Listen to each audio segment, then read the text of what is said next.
Hey guys, sorry I couldn't be there today. I have to take my daughter to the doctor this afternoon, but I'm just going to go over what I have planned for you today. And so, first thing you're going to do is you're going to go to your classroom, go to classwork, and then I want you to remember everyone needs to take the earth science test. There are only 10 of you that have taken the earth science test. Go in, take the earth science test after you've watched this video, and just do your best. That's all I ever ask.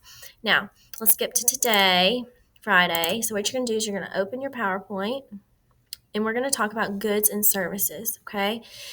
Just something we have not talked about. We don't need to know it for a test, but I want to go over it with you. All right, so the first thing you're going to do when you open the video is you're going to watch the click video. So, you'll click on it and it's just going to explain what a good and what a service is, okay?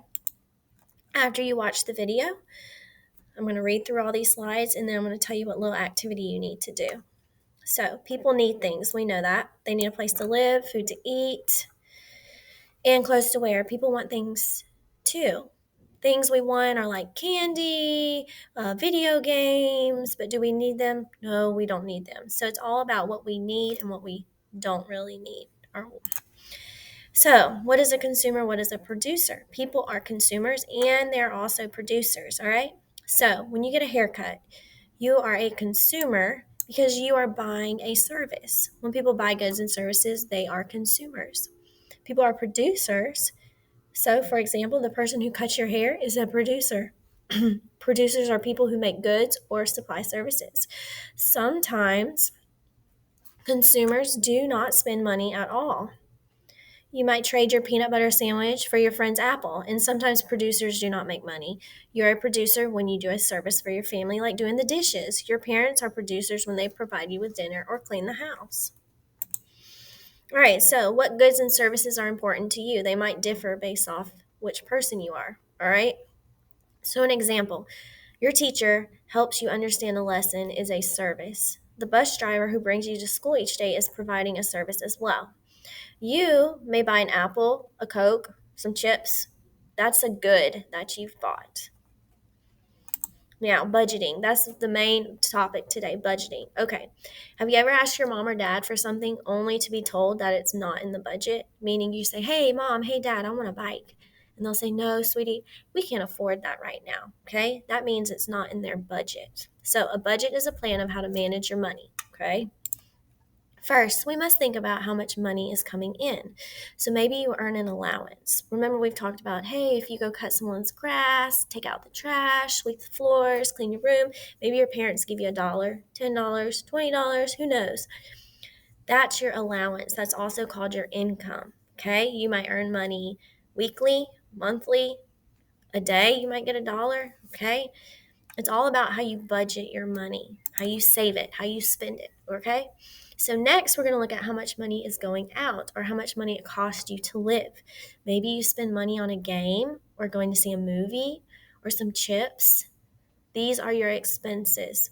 Adults have expenses too. Your parents, your grandma, they pay bills every month to buy things that we need like food, clothes, their power, water, their house bill.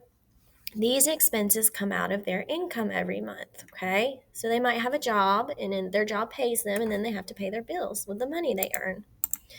So to make a budget, you first have to look at how much money you have. So I had a student in my other class, she says she gets $10 a week for doing her chores.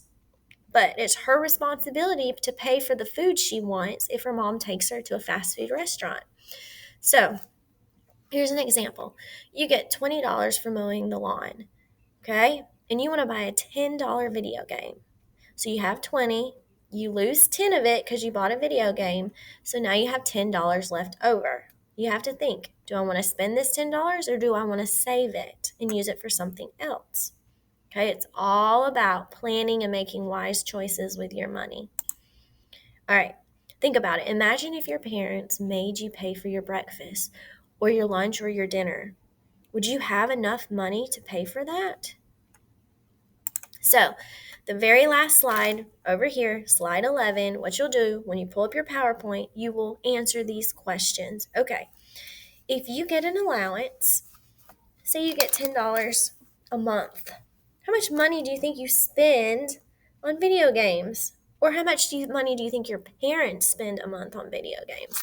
I want you to type your answer here. Okay, so if you think they spend $50 a month on video games, you're going to put a 50. If you spend no money on video games, put a 0.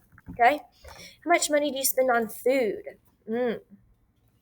McDonald's, Burger King, chips, Gatorades. How much money do you think you spend? If you do get an allowance, how much money do you get a week? If you get 0, put 0. This is not a grade. We're just curious if we budget our money well. And the last question, do you have enough money to pay for those expenses? Do you have enough money to pay for your chips or the shoes you want if your parents make you buy them? Yes or no? Okay? That's all I want you to do today. So you're going to finish your science test, which is under Wednesday, and you're going to do this PowerPoint slide. All you have to do is fill in the answers. There's 4 questions. If you have 0 for everything, that's totally fine. Make sure you submit it. I hope you have a great weekend, and I'll see you next week when you come back.